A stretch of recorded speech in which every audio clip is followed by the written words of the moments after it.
नमस्कार, मैं हूं पीयूष त्रिपाठी और आप देख रहे हैं हमारा विशेष कार्यक्रम सितारे हमारे। आप सभी दर्शकों का एक बार फिर से स्वागत है। कार्यक्रम में आज बात करेंगे आज के पंचांग के व्रत त्योहार की और साथ में हम बताएंगे कि चंद्र ग्रहण दोष यानी चंद्रमा जब राहु से आक्रांत हो जाए और कालसर्प दोष यानी राहु और केतु के बीच में ज्यादातर ग्रह फंस जाए तो क्या करना चाहिए, इस पर विस्तार से चर्चा होगी। इसके अलावा आपके फोन कॉल्स होंगे, आप सीधे फोन करके अपने प्रश्न पूछ सकते हैं। हमारा फोन नंबर है 07714008777। अब से आधे घंटे तक लगातार ये फोन लाइन खुली रहेगी और हमें आपके फोन का इंतजार रहेगा। तो चलिए कार्यक्रम की शुरुआत करते हैं और जानते हैं आज का पंचांग। आज शुभ संवत 2077 शक 1942 सूर्य उत्तरायण का वैशाख महीने के शुक्ल पक्ष की पंचमी तिथि और दिन मंगलवार। आज पंचमी दोपहर 3:09 तक, आर्द्रा नक्षत्र 1:33 तक होंगे। आज चंद्रमा मिथुन राशि में होंगे। आज का राहु काल 3:14 से 4:50 तक होगा। तो दोस्तों ये तो था पंचांग और अब बात करते हैं चंद्र ग्रहण दोष की। असल में चंद्र ग्रहण की याद क्यों आई? कोरोना के बीच में जब सारी दुनिया राहु के दोष से झुलस रही हो, जब शनि के ट्रांजिट के बाद से दुनिया कोरोना से झुलस रही हो, जब बृहस्पति के नीचस्थ होने के बाद से कोरोना से झुलस रही हो, ऐसी स्थिति में चंद्रमा भी राहु से आक्रांत हो जाए तो ये चर्चा का विषय होता है, जानकारी का विषय होता है कि चंद्रमा राहु के साथ आ जाए तो क्या होता है, या राहु और केतु के बीच में ज्यादातर ग्रह फंस जाए तो क्या होता है। चलिए आइए एक एक करके देखते हैं। जब कभी भी चंद्रमा राहु से आक्रांत हो जाए तो क्या हो सकता है। चंद्रमा मनसो जाता है, जातक का मन चंद्रमा से देखा जाता है, और जब चंद्रमा राहु से आक्रांत हो जाए तो ऐसे जातक सबसे पहले कंफ्यूज होते हैं, रूटीन डिस्टर्ब होती है, निर्णय लेने में थोड़ी सी परेशानी होती है और आमतौर पे आदि व्याधि स्वाभाविकतम। जब चित्त अशांत होता है, मन अशांत होता है, ऐसी स्थिति में रोग भी हो सकते हैं। कई बार वजन बढ़ सकता है, सर्दी जैसी परेशानी हो सकती है, मेटाबॉलिज्म वीक होगा तो बार बार अनेक तरह की परेशानियां आ सकती हैं। तो कुल मिलाकर के शरीर की तकलीफ होती है, मन का भ्रम होता है, तो निश्चित तौर पर करियर में भी परेशानी आती होगी। वो जातक जिनके चंद्रमा राहु से आक्रांत हो, ऐसे जातकों को करियर में काफी परेशानियां आ सकती, क्योंकि चित्त एकाग्र नहीं रहता। तब क्या करना चाहिए? ऐसी स्थिति में ग्रहण दोषों की शांति करानी चाहिए। इसी तरह से जब राहु और केतु के बीच में ज्यादातर ग्रह फंस जाएं तो क्या होता है? तो ज्यादातर जब ग्रह राहु और केतु के बीच में फंस जाएं तो ग्रहों के अच्छे और बुरे प्रभाव देखने को नहीं आते। ज्यादातर ऐसा लगता है कि राहु और केतु के कारण लाइफ स्टैग्नेंट हो जाती है, यानी फ्रीज हो जाती है। ऐसी स्थिति में जब राहु और केतु के बीच में सारे ग्रहों के फंसने के कारण कालसर्प दोष उत्पन्न होता है, तो इसमें भी कालसर्प दोषों की शांति करानी चाहिए। अब ग्रहण दोषों में और कालसर्प दोषों में क्या कराना चाहिए, यह भी एक बात है। तो अगर आपके जीवन में ग्रहण दोष हो तो ऐसे बोलते हैं चंद्रशेखर की पूजा करनी चाहिए। चंद्रम शिखरम यस्य सा, ऐसे कहते हैं कि जिसके सिर पर चंद्रमा विराजमान हो, ऐसे चंद्रशेखर भगवान शिव का अभिषेक करना चाहिए। भगवान शिव का अभिषेक करें और इसके अलावा हो सके तो अज्ञात पितरों का श्राद्ध करें, अमावस्या का व्रत करें और अमावस्या के दिन विशेष करके जीव सेवा करें तो निश्चित तौर पर उससे काफी फायदा होता है। इसी तरह से अगर कालसर्प दोष हो तो क्या होता है? राहु के दोषों को ही राहु कालसर्प दोष कहते हैं। राहु के अधिदेवता काल और प्रतिदेवता सर्प होते हैं। राहु काल और सर्प के दोषों को कालसर्प दोष कहा जाता है। पहले इसे राहु दोष कहा जाता था। राहु दोषों की निवृत्ति के लिए भी अज्ञात पितरों का श्राद्ध, किसी भी नदी के किनारे पंचमी एकादशी अथवा श्रवण नक्षत्र में जब भी हो, किसी विद्वान आचार्य के निर्देश मम कुलाभिवृद्धि ऐसा संकल्प करके पंचकलशों का स्थापन करना, फिर एकोदिष्ट श्राद्ध करना पलाश विधि के द्वारा। ऐसा करने से कालसर्प दोषों की निवृत्ति होती है। उसके बाद रुद्राभिषेक करना चाहिए और नियमित तौर पर भगवान शिव का पूजन करना चाहिए। ओम नमः शिवाय इस मंत्र का जप करना चाहिए। ऐसा करने से कालसर्प दोषों की निवृत्ति होती है।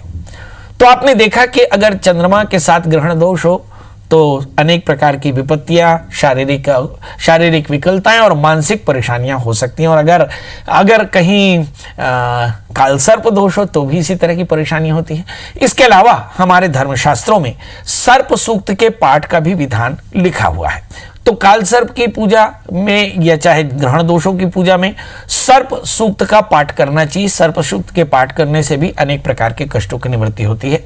इसके अलावा पंचमी में या एकादशी में या फिर पूर्णिमा अमावस्या में जैसा भी हो, चांदी के नाग बना करके दान करने से या बहते हुए नदी में बहाने से भी इस प्रकार के दोषों की शांति होती है। ये चांदी का नाग हो सकता है, कांसे का हो सकता है या फिर अष्टधातु का हो सकता है। कई बार भगवान शिव पर भी भगवान शिव के पूरे विग्रह या फिर चांदी का सर्प चलाने से भी इन दोषों से निवृत्ति होती है। इसके अलावा रुद्राक्ष की माला से अगर ओम नमः शिवाय इस मंत्र का जप कर दें तो ये महामंत्र का जप आपके सारे कष्टों को दूर कर सकता है। इसके साथ ही यदि आप भगवान दत्तात्रेय की पूजा करें या बटुक भैरव मंत्र का ओम ह्रीम बम बटुकाय आपद उद्धारणाय कुरु कुरु बटुकाय बम ह्रीं ओम, ये वो मंत्र है जिसे 11 माला 18 दिन या 18 माला 11 दिन तक जपें तो इससे कष्टों की निवृत्ति होती है। सर्प सूक्त की आराधना से, शिव के पूजन से और भगवान शिव के निरंतर अभिषेक से, दत्तात्रेय कवच के पाठ से, दत्तात्रेय स्तोत्र का पाठ करने से कष्टों की निवृत्ति होती है। बहुत ना कर सके ओम द्राम दत्तात्रेयाय नमः, कम से कम इस मंत्र का 1 माला जप कर लें, भगवान दत्तात्रेय की पूजा करें तो कष्टों से निवृत्ति होती है। तो दोस्तों आज हमने चर्चा की कि चंद्रग्रहण दोष, राहु काल सर्प दोष किस प्रकार से दूर हो सकता है। अब बात करते हैं 12 राशियों की। 12 राशियों में पहली राशि आती है मेष यानी मरीज की। क्वारंटाइन का समय है, कोरोना वायरस अपने चरम पर है, सारी दुनिया में कोरोना की तबाही दिखाई पड़ रही है। ऐसी स्थिति में 12 राशि के जातकों पर भी इसका असर होगा। आइए देखते हैं 12 राशियों में मेष राशि वाले जातकों के लिए क्या सावधानी रखनी चाहिए। मेष राशि वाले जातकों के लिए देखते हैं कि 3 बातें। नंबर 1 कि सरकार से आपको बहुत फायदा हो सकता है। लग्न में बुध सूर्य है, मेंटल कंडीशन बहुत शानदार है। दशम स्थान में शनि बैठे हैं, सत्ता में कोई तकलीफ नहीं आने वाली है। तीसरे स्थान में चंद्रमा के साथ में राहु है। बच्चों को अपनी पढ़ाई में एकाग्रता रखनी चाहिए। कोशिश करें कि अपने जीवन में अनुशासन रखें, क्योंकि चंद्रमा राहु से आक्रांत होने के बाद कई बार ऐसा होता है कि जातक भ्रमित हो जाता है। भाग्य स्थान में केतु है, अपने सारी यात्राएं स्थगित कर दें। धन स्थान में बैठे हुए शुक्र जो बताते हैं कि संपत्ति का योग ठीक रहेगा। मतलब कुल मिलाकर के इस वायरस के लॉकडाउन के समय भी आपकी स्थितियां बढ़िया रहेंगी। क्या करना चाहिए? कहते हैं कि शनैस्तु जाप्यमाने स्पिन स्तोत्रैः संपत्ति रुच गई। भगवती महामाया की शरण में जाएं, स्वाश्रितम रक्षणं करोति। भगवती महामाया की पूजा करें, घी का दिया जलाएं, दुर्गा स्तुति का पाठ कर लें और हो सके तो चावल, दूध, दही, चीनी इत्यादि का दान करें, ये आपके लिए फायदेमंद होगा। बात कर लेते हैं दोस्तों वृषभ राशि की। इस राशि वाले जातकों के लिए देखते हैं कि लग्न में शुक्र है तो तनाव थोड़ा सा ज्यादा होगा, क्योंकि आमतौर पर जब कभी भी लग्न में या केंद्र भाव में शुक्र होते हैं तो थोड़ी परिस्थितियां बेहतर नहीं होती। चूंकि ये रोगे शुक्र के लग्न में है, इसलिए एलर्जी की परेशानी हो सकती है। वृषभ राशि के जातक बहुत सावधान रहें। इस समय इन्फेक्शन यानी एलर्जी की परेशानी हो सकती है और इसके चलते आपको ज्यादा तनाव हो सकता है। चंद्रमा तृतीय होकर के राहु से आक्रांत होकर के बैठे, निश्चित तौर पर जानिए कि इस राशि वाले जातकों को कंफ्यूजन थोड़ा सा ज्यादा हो सकता है। लग्न में शुक्र है, तनाव थोड़ा सा ज्यादा, फाइनेंस का क्रंच भी हो सकता है। 12वें स्थान में सूर्य बुध पड़े हुए हैं। अगर तृतीय या द्वितीय 12वें स्थान में हो तो मुझे लगता है कुछ लोगों को जिन्हें हार्मोन्स की प्रॉब्लम है या जिन्हें हेडेक की प्रॉब्लम है, उन्हें अपनी सेहत को लेकर के बहुत सावधान रहना चाहिए। इस राशि वाले जातकों के लिए बकाया ग्रहों की स्थिति देखें, बृहस्पति, शनि और मंगल ये सारे भाग्य स्थान में बैठे हैं, मतलब ढेर सारी अपॉर्चुनिटी है। प्रयास भी ठीक है। थोड़ी सी घरेलू भागदौड़ में आप अपने घर में शांति से रह सकते हैं। इस समय एक बुरी चीज है, 8वें स्थान में केतु, बाहर की यात्राएं पैनिक होंगी। दूसरे स्थान में राहु पढ़ें, किसी प्रकार का इन्वेस्टमेंट ना करें। क्या करना चाहिए? शनिश्चर, मंगल और बृहस्पति के मंत्र का जप करें, काले तिल काले उड़द का दान करें और भगवान आशुतोष की पूजा करें तो कल्याण होगा। बात कर लेते हैं दोस्तों मिथुन यानी जिमनाई की। चंद्रमा राहु से आक्रांत है। द्वितीय चंद्रमा राहु से आक्रांत हो तो संपत्ति के विवाद हो सकते हैं। 7वें स्थान में केतु है। दोस्तों के साथ यात्रा की कल्पना हो सकती है, पर मुझे ऐसा लगता है यात्रा ना करें तो काफी अच्छा रहेगा। लग्न में चंद्रमा राहु है, पूरा दिन कंफ्यूजन में बीत सकता है। मुझे ऐसा लगता है अपने दोस्तों से बात करें या अपने घरेलू हॉबीज को आप थोड़ा सा डेवलप करें, घरेलू मेंटेनेंस में लग जाएं, ये आपके लिए काफी बेहतर होगा। एकादश बुध 11वें स्थान में सूर्य के साथ में है। वैसे मोटे तौर पर मेंटल कंडीशन अच्छी, चतुर्थ 11वें स्थान में परिवार का साथ मिलेगा। क्या खराब है? इस राशि वाले जातकों के लिए 8वें स्थान में मंगल, शनि, बृहस्पति ये तीनों ही अच्छी स्थिति में नहीं है। सप्तमेश अष्टम स्थान में हो तो लाइफ पार्टनर की सेहत अच्छी नहीं। यदि आप पार्टनरशिप बिजनेस में हो तो पार्टनर्स का ध्यान रखने की जरूरत पड़ेगी।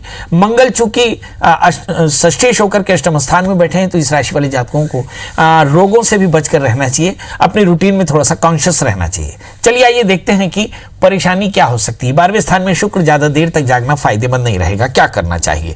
भगवान गणपति का पूजन करें, गणपति अथर्वशीष का पाठ करें, इलायची खाएं और इलायची खिलाएं तो आज का दिन आपके लिए बेहतर होगा। बात कर लेते हैं दोस्तों कर्क राशि की। कर्क राशि वाले जातकों के लिए देखते हैं कि लग्नेश चंद्रमा 12वें स्थान में बैठे हैं। मतलब क्या है, लग्नेश अगर 12वें स्थान में हो, राहु से आक्रांत हो जाए तो मुझे ऐसा लगता है सेहत की चिंता हो सकती है, मन थोड़ा सा परेशान हो सकता है। अब सवाल यह है कि इस समय 7वें स्थान में मंगल, गुरु और शनि बैठे हैं। 7वें स्थान में नीच के बृहस्पति अगर बैठ जाएं तो यूरिन के इन्फेक्शन हो सकते हैं, कमर का दर्द हो सकता है, एनर्जी को सही तरह से चैनलाइज करना पड़ेगा। 6ठे स्थान में केतु बैठे हैं और 12वें स्थान में राहु। आकस्मिक हानि की संभावनाएं बन सकती हैं। रात जागना आपके लिए भी अच्छा नहीं। 6ठे स्थान के केतु, किसी भी प्रकार की यात्रा आपके लिए श्रेयस्कर नहीं हो सकती। शुक्र 11वें स्थान में बैठे हैं, मुझे से लगता है रूटीन में फाइनेंस का क्रंच दिखाई पड़ सकता है। दशम स्थान में सूर्य बुध पड़े हैं। सब कुछ के बाद में भी आपकी मेंटल कंडीशन काफी अच्छी रहेगी। कुल मिलाकर के आपको फायदा हो सकता है। क्या करना चाहिए, धैर्य बनाकर रखें, राहु की मंत्र का जप करें, भगवान शिव का पूजन करें, काले तिल का दान करें, एक मुट्ठी शक्कर एक मुट्ठी आटा किसी पीपल के पेड़ के नीचे रखें, एक तेल का दिया जलाएं तो आज का दिन बेहतर होगा। बात कर लेते हैं दोस्तों सिंह यानी लियो की, जिसके स्वामी सूर्य इस समय मेष राशि में भाग्य स्थान में बैठे हैं। मतलब आपके पास में बड़े अवसर हो सकते हैं। बड़े अवसर इन दिनों में लॉकडाउन में एक ही हो सकता है कि आप सरकार की सहायता करें, लोगों की सेवा करें, यही एक बड़ा अवसर हो सकता है। इस समय अगर हम 11वें स्थान में चंद्रमा के साथ में राहु को देखें तो रूटीन में थोड़ा सा कंफ्यूजन दिखाई पड़ता है, परंतु आय की स्थिति इस क्वारंटाइन में भी बढ़िया रहेगी। मतलब लॉकडाउन में भी आप पैसा कमा सकते हैं। ये आप अपनी हॉबियों से कमा सकते हैं। कोशिश करें यात्राओं को निरस्त कर दें, क्योंकि बाहर निकलना आपके लिए फायदेमंद नहीं रहेगा। इस समय अगर हम शुक्र की स्थिति देखें, शुक्र इस समय चूंकि दशम स्थान में बैठे हैं तो निश्चित तौर पर इस राशि वाले जातकों को काम को लेकर के थोड़ी चिंता हो सकती है। जहां तक सवाल दोस्तों का है, दोस्तों का साथ अच्छा मिलेगा, क्योंकि सप्तमी शनि अपने स्वग्रही बैठे हैं और यहाँ पर मंगल बृहस्पति के साथ में फायरी जो दोस्त हैं वो आपको काफी मोटिवेट कर सकते हैं। कुल मिलाकर के सलाह यह है कि दोस्तों की सलाह लेते रहें, परिवार के साथ रहें, राहु के मंत्र का जप करें, काले तिल काली उड़द का दान करें तो आप भी फायदेमंद में रहेंगे। अब बात कर लेते हैं दोस्तों कन्या यानी फर्गो की। इस राशि वाले जातकों के लिए देखते हैं कि लग्नेश बुध अष्टम स्थान में बैठे हैं। इस राशि वाले जातकों को पेट की तकलीफ हो सकती है, सेहत की थोड़ी सी परेशानी हो सकती है। इस राशि वाले जातकों के लिए और क्या सावधानी रखनी चाहिए, भाग्य स्थान में पड़े हुए शुक्र, भगवती महामाया की पूजा फायदेमंद रहेगी। 8वें स्थान में सूर्य पड़े हैं, बहुत स्थान का परिवर्तन आपके लिए फायदेमंद हो सकता है, पर यात्राएं नहीं। आप अपने परिवार में ही स्थान का परिवर्तन, मतलब घूम घूम करके आप अपनी हॉबीज को पूरी करते रहें। जहां तक सवाल मंगल बृहस्पति और शनि का है, 5वें स्थान के शनि है, लाइफ पार्टनर के साथ बढ़िया सहयोग मिलेगा, संतान को लेकर कुछ अच्छी खबरें मिल सकती हैं और इस राशि वाले जातकों को संपत्ति का योग भी बन सकता है। कुल मिलाकर के क्या करना चाहिए, इस राशि वाले जातकों को चाहिए कि हनुमान जी का दर्शन करें, हनुमान चालीसा का पाठ करें, मसूर की दाल गुड़ का दान करें तो सब महीना दिन आपका बेहतर होगा। बात कर लेते हैं दोस्तों तुला यानी लिब्रा की। इस राशि वाले जातकों के लिए देखते हैं कि लग्नेश अष्टम स्थान में है, बेवजह की वादों से बचना होगा। 7वें स्थान में सूर्य बुध है, इसके बाद भी कुछ अच्छे दोस्त मिल सकते हैं। 4थे स्थान में शनि मंगल बृहस्पति बैठे हैं, परिवार का साथ मिलेगा, सामाजिक प्रतिष्ठा बेहतर होगी। इस राशि वाले जातकों के लिए भाग्य स्थान में पड़े हुए राहु और 3रे स्थान में केतु कहते हैं कि उलझने हो सकती हैं, परंतु आपका मनोबल और आपकी हॉबीज आपको काफी बढ़िया फायदा दे सकती है। याद रखें राहु भाग्य स्थान में, उलझने हो सकते हैं। राहु के मंत्र जप करें, दत्तात्रेय कवच का पाठ करें तो आज का दिन बेहतर होगा। बात कर लेते हैं दोस्तों वृश्चिक राशि की। वृश्चिक राशि वाले जातकों के लिए जो राहु है वो अष्टम स्थान में है। वैसे मैं आपको बता दूं कि वृश्चिक राशि का संबंध हिंदुस्तान की तकदीर से भी है। जी हाँ, आप सोच रहे होंगे कि हिंदुस्तान की तकदीर में वृश्चिक राशि का क्या मायने हैं, तो हम बता दें कि हिंदुस्तान की मुखिया की राशि भी वृश्चिक है। 8वें स्थान में राहु है। इस समय बेवजह की वादों से बचना होगा, शेड्यूल बड़ा हेक्टिक हो सकता है। धन स्थान में केतु पड़े हैं, यात्राओं को निरस्त कर दें और एकाग्र होकर के अपनी परेशानी को समझें। लग्नेश 3रे स्थान में है, किसी प्रकार की आतुरता अच्छी नहीं। शनि 3रे स्थान में है, जस्टिफिकेशन आपके लिए बहुत हुआ, मतलब सोशल जस्टिस पे काम करना चाहिए, यानी लोगों की सेवा कर सकते हैं। इस समय 3रे स्थान में बृहस्पति, बाहर मुझे लगता है थोड़े से थ्रोट के इन्फेक्शन हो सकते हैं, अपनी सेहत का ध्यान करें, पानी उबाल कर पिएं। इस राशि वाले जातकों के लिए जो दूसरी बात है, 6ठे स्थान में सूर्य बुध पड़े हैं, ऐसे व्यक्ति शत्रुवीर होंगे, मतलब बहुत अच्छा फायदा मिलेगा, सब प्रकार की शत्रुता समाप्त हो सकती है। 7वें स्थान में शुक्र है, बहुत अच्छे दोस्त मिलेंगे जो आपको हेल्प करेंगे। इस राशि वाले जातकों के लिए सलाह क्या है, 8वें स्थान में राहु है, आप राहु के मंत्र का जप करें, काले तिल काली उड़द का दान करें, दत्तात्रेय कवच का पाठ करें, भगवान सूर्य को अर्घ दें, पंजीरी का दान करें तो ये दिन बेहतर होगा। बात कर लेते हैं दोस्तों धनु राशि की। इस राशि वाले जातकों के लिए देखते हैं कि लग्नेश धन स्थान में बैठे हैं और धन स्थान में बैठे मंगल शनि, संपत्ति के योग प्रबल होंगे। इस राशि में देखें लग्न में केतु, 7वें स्थान में राहु। लाइफ पार्टनर की सेहत अच्छी नहीं, मगर आपके टैलेंट बहुत फायदेमंद होंगे, तो आप अपने टैलेंट का इस्तेमाल कर सकते हैं। आइए अब देखते हैं कि इस राशि वाले जातकों के लिए दूसरी चीजें क्या फायदेमंद हैं। हम देखें कि इस समय 7वें स्थान में सूर्य और बुध पड़े हैं, जो बताते हैं कि 5वें स्थान में सूर्य बुध पड़े हैं, जो बताते हैं कि संतान को लेकर कुछ अच्छा कर पाएंगे। 6ठे स्थान के शुक्र हैं, थोड़ी एलर्जी की परेशानी हो सकती है। इस राशि वाले जातकों के लिए क्या करना चाहिए कि शनिश्चर मंत्र का जप करें, काले तिल काले उड़द का दान करें तो फायदा होगा। बात कर लेते हैं दोस्तों मकर राशि की। लग्न में मंगल, बृहस्पति और शनि है। अगर हम लगातार देखें कि धनु राशि से मकर राशि में जब से शनि प्रवेश किए, इकलौती एक राशि है जिस पर सब कुछ बेहतर है। द्वादशेष बृहस्पति लग्न में बैठे हैं, थोड़ी सी एलर्जी की परेशानी हो सकती है। अदरवाइज लग्न में मंगल है, जबरदस्त फायर है, जबरदस्त जस्टिफिकेशन है और जबरदस्त इंटेलिजेंस है। मतलब मकर राशि वाले जातकों के लिए सब कुछ बेहतर दिखाई पड़ता है। अगर हम केतु के स्थान को देखें, 12वें स्थान में केतु, 6ठे स्थान में राहु, मगर फिर भी कुछ हिडन जो एनिमीज हैं, जो गुप्त शत्रु हैं, वो आपके लिए पैनिक क्रिएट कर सकते हैं। अब आइए देखते हैं 5वें स्थान में पड़े हुए शुक्र क्या कर सकते हैं। संतान को लेकर थोड़ी चिंता होगी। 4थे स्थान में सूर्य बुध, सामाजिक प्रतिष्ठा बेहतर होगी। करना क्या चाहिए? इस राशि वाले जातकों को चाहिए कि हनुमान जी का दर्शन करें, हनुमान चालीसा का पाठ करें, मसूर की दाल गुड़ का दान करें तो आज का दिन बेहतर होगा। बात कर लेते हैं दोस्तों कुंभ राशि की। इस राशि वाले जातकों के लिए देखते हैं कि लग्न शनि 12वें स्थान में, सेहत का सबसे ज्यादा ध्यान देना। इसके अलावा द्वितीय बृहस्पति 12वें स्थान में है। मुझे ऐसा लगता है संपत्ति के विवाद हो सकते हैं, पर बैठ करके बात करनी होगी। इस राशि वाले जातकों के लिए तीसरी बड़ी बात है कि दशमेश मंगल 12वें स्थान में है। वर्क प्लेस में भी थोड़ी परेशानी हो सकती है, कॉन्स्पिरेसीज हो सकती है। तृतीय मंगल 12वें स्थान में है। मन की एकाग्रता कम हो सकती है, यानी तनाव हो सकता है, आत्मबल कमजोर हो सकता है, कहीं आलस्य के कारण भी परेशानी हो सकती है। आइए देखते हैं कि सूर्य बुध की स्थिति। तीसरे स्थान में सूर्य बुध पढ़े, सब कुछ के बाद में आपके पेशेंस काफी अच्छे हैं। 4थे स्थान में शुक्र, माता का स्वास्थ्य, वाहन की तकलीफ या घरेलू मेंटेनेंस से आप थोड़े से हलाकान हो सकते हैं। करना क्या चाहिए? इस जातक को चाहिए कि शनि मंगल बृहस्पति के मंत्र का जप के साथ चंद्रमा के मंत्र का जप करें, दूध चावल का दान करें तो ये आज का दिन बेहतर होगा। बात कर लेते हैं दोस्तों मीन राशि की। इस राशि वाले जातकों के लिए देखते हैं कि लग्नेश बृहस्पति 11वें स्थान में बैठे हैं, आय की स्थिति बहुत बेहतर होगी। आइए अब देखते हैं कि मंगल जो भाग्येश होकर के 11वें स्थान में बैठे हैं, भाग्य की वर्धना करते हैं। दशमेश बृहस्पति 11वें स्थान में बैठे हैं, एलर्जी के साथ में आय की स्थिति भी बेहतर करते हैं। मतलब कुल मिलाकर के इस राशि वाले जातकों के लिए सब कुछ बेहतर नजर आता है। मीन राशि वाले जातकों के लिए दूसरी बात, 4थे स्थान में चंद्रमा के साथ में राहु है, परिवार को लेकर थोड़ी चिंता हो सकती है। 10वें स्थान में केतु पड़े हैं, सब कुछ के बाद में चीजें बेहतर होंगी। करना क्या चाहिए? इस राशि वाले जातकों को चाहिए कि बृहस्पति के मंत्र का जप करें, बेसन के लड्डुओं का दान करें तो ये आज का दिन बेहतर होगा। तो दोस्तों ये तो था मेष से लेकर मीन का हाल। एक छोटा सा ब्रेक के बाद आपके प्रश्नों का जवाब होगा। डायल करें 07714008777। हमारे साथ हमारी दो कॉलर हैं, निवेदिता जी हैं और कुलदीप जी। आप दोनों का बहुत बहुत स्वागत है। निवेदिता जी, डेट ऑफ बर्थ, टाइम और प्लेस बताएं। हाँ, नमस्ते पंडित जी। नमस्कार। मेरा डेट ऑफ बर्थ है 27 जुलाई 1998। समय? और मेरा समय है दोपहर 2:15 और जन्म स्थान है कोलकाता। जी बताइए, क्या जानना चाहती हैं? हाँ, मुझे जानना है मतलब मेरी नौकरी कब लगेगी और मतलब मेरे नौकरी मतलब करियर का लाइन क्या है, मतलब फ्यूचर में मेरा करियर कैसा रहेगा वही जानना है। मतलब मेरी नौकरी कब लगेगी। पढ़ाई क्या की बेटा आपने? हाँ, मेरा इस महीने बीटेक कंप्लीट हो जाएगा कंप्यूटर साइंस डिपार्टमेंट से। राइट, चलिए आइए देखते हैं। कंप्यूटर साइंस से बीटेक कंप्लीट हो जाएगा।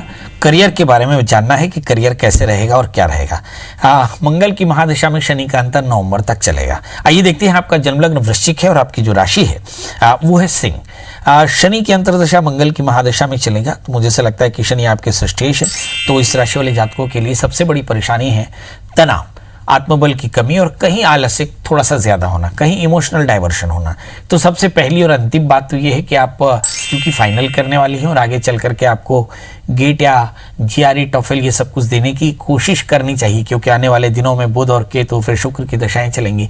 सलाह यही है कि आप 2 साल पढ़ाई और कर लें, क्योंकि इन दिनों में जो सर्विस का मार्केट है वो बहुत अच्छा नहीं है। इन दिनों में जिस तरह का रिसेशन है उस समय पढ़ाई आपके लिए काफ़ी फायदेमंद रहेगी, तो पढ़ना चाहिए। मगर आपकी एकाग्रता बिल्कुल अच्छी नहीं।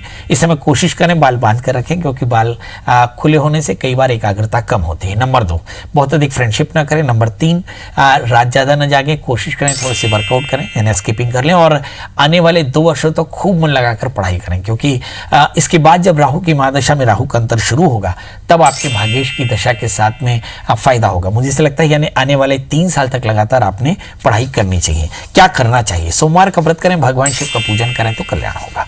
अब हमारे साथ अगली कॉलर है कुलदीप जी। कुलदीप जी, आपका बहुत बहुत स्वागत है। बताइए क्या जानना चाहते हैं? प्रणाम गुरु जी। जी प्रणाम। 25/12/94 डेट ऑफ बर्थ है भाई की। एक बार फिर से बताएं। 25/12/94 25/12/94 और समय? और 7 बजे सुबह मॉर्निंग में। जन्मस्थान? बुलंदशहर। जी बताइए क्या जानना चाहते हैं? ये प्यार में पड़े हुए हैं गुरु जी, प्यार करते हैं एक लड़की से और ये बहुत परेशान रहते हैं। हमारे मम्मी पापा इनकी वजह से परेशान है। जहाँ ये प्यार करते हैं वहाँ पे वो चीज संभव है नहीं। तो ये आप हैं या कोई और है?